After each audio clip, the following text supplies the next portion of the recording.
जातीय स्तर रे आज सब नामांकन प्रोसेस फाइल है आम मैंने माननीय आमर जे कार्यकारी अध्यक्ष नितिन नवीन जी पक्षरे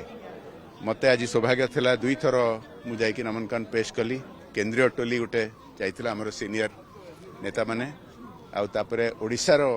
ग्रुप जो जाइथिला आपण देखिले बहुत भल संख्यार आम आज एठी थिलु आपण माहौल एठी देखिबे पूरा फेस्टिव माहौल अच्छी आटा हूँ डेमोक्रेसी रो फेस्टिवल लोकतंत्र पर्व यार एटा अल्टीमेट स्टेज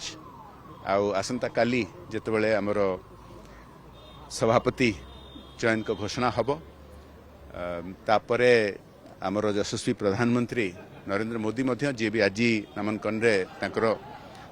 दस्तखत करथिले सी भी काली आसीबे आठी बहुत विराट भाव आमर काली सेलिब्रेशन हम मुझे समस्त को अनुरोध करुँच देखातु कि प्रकार भारतीय जनता पार्टी कार्यकर्ता मान भितर जोश आ खुशी अच्छी।